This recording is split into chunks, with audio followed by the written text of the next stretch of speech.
The honourable member for Peterborough-Kawartha. Thank you, Mr. Speaker. Good morning, and today is an extremely important day. Today, the members of this House who were elected to serve Canadians have the opportunity to prove where their priorities are. The Conservative Party of Canada and our leader has put forth an opposition motion that will be voted on Monday. Here is the motion. Given that the government has announced a temporary 3-year pause to the federal carbon tax on home heating oil, the House call on the government to extend that pause to all forms of home heating. This is a reasonable, common sense, fair-minded motion, and I want to read it into the record again. Given that the government has announced a temporary 3-year pause to the federal carbon tax on home heating oil, the House call on the government to extend that pause to all forms of home heating.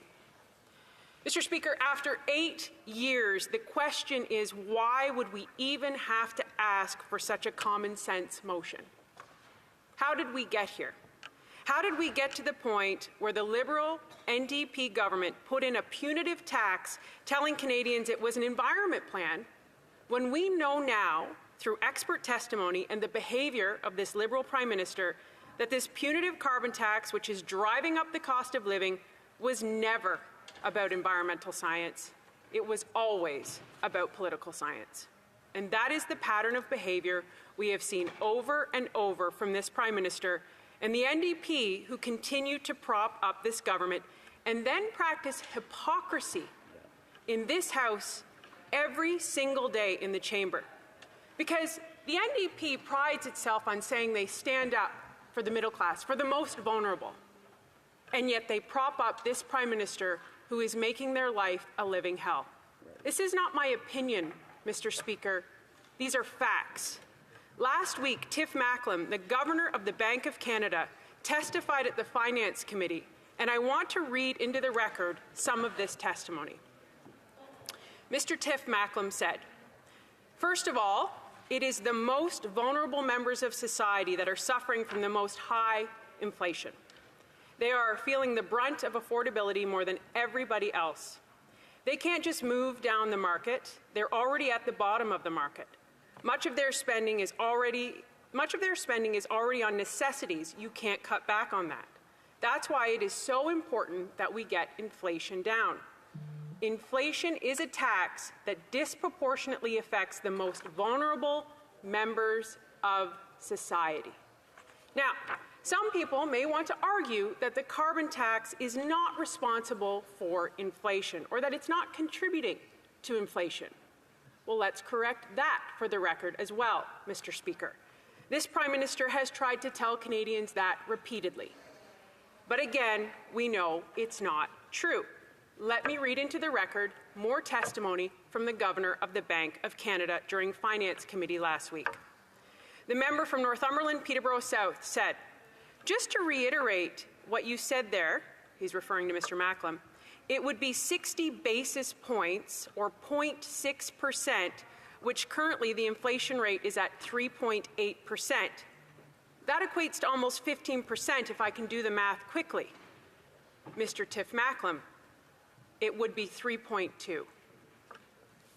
This testimony tells the story and the facts, and it proves the impact of carbon tax on Canadians. If it was removed today, tomorrow, inflation would go from 3.8% to 3.2%. Wow. That is significant. For people who don't know at home, that's 16% overall. Your mortgage, your interest rate, the cost of heating, the cost of groceries, all the things that you need, the necessities you need to live that are squeezing you out every month, would go down. That is the impact of the carbon tax. I want to read to you a couple comments from readers who write to me, because that's our job. That's our job. It's to represent the constituents. It's to elevate their voice. So we have Barb, who's written into me. And when we talk about the most vulnerable, those are often our seniors. And Barb wrote to me and said, "We are retired and we heat with propane now. We changed from oil to propane because of the cost for oil, But propane is just as expensive now with the carbon tax, and because the propane has jumped in our groceries, I work part-time to help cover these increases. So you have seniors now who, work their entire life to retire, and they can't. They can't, and they're forced back into a workforce, not at a high-paying job. These are entry-level jobs they're trying to get into. They can't enjoy the fruits of their labor. Some of them are moving back in with their children. That is the result of this carbon tax. I want to give you a couple more stories because they're very important to hear and have in the record. Danny wrote and said, "My mother is going through this now. She has to make a choice, either heat her place or buy groceries. She layers up in clothing in her apartment. She is 69 years old. I have never seen this country so bad." Mike Jessup wrote, "I heat my home with food." And someone said, "What does that mean?" I said, "That means he doesn't have any money left over to pay for his heating. He can only pick one or the other." How sad is that? Elizabeth McNeil Young wrote, "I lived through two," and I don't know if I can read this into the record, Mr. Speaker, because it's a name. "I lived through two Trudeau governments." I'm not sure if I can say that. "Back in the 80s, I worried about losing my home. I made it work, though. Now my children are in the same boat." Carol went on to say, "I changed from oil-fired boiler to electric boiler because I couldn't afford the oil monthly bill any longer. I wish there was a rebate for us homeowners who couldn't afford a heat pump and put in an electric boiler instead." This brings me to a point that I wanted to bring up.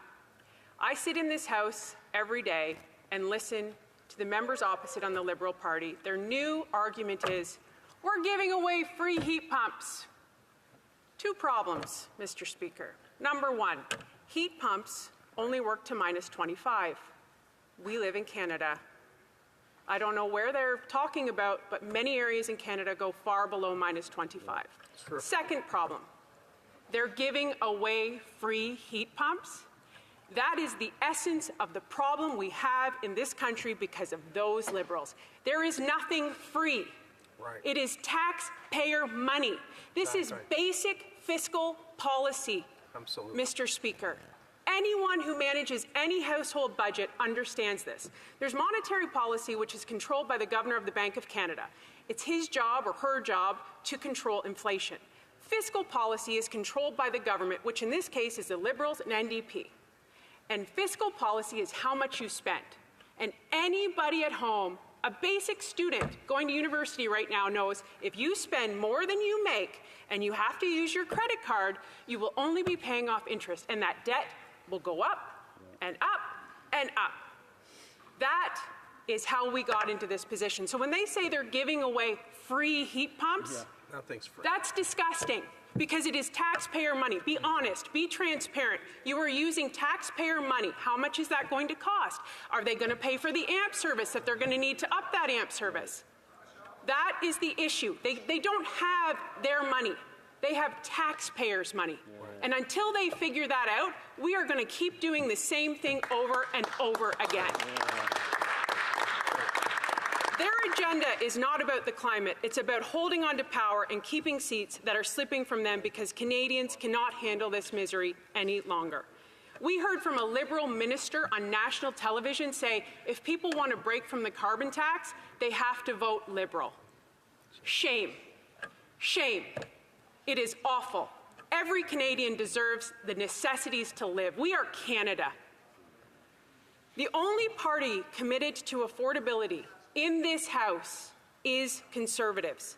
And today, we challenge this House to prove their service to Canadians and to prove that they will do what they were elected to do, which is make life better, not worse. The most compassionate thing you can do is make life affordable for our children, for our seniors, for the middle class who go to work every day to pay their bills, and they can't.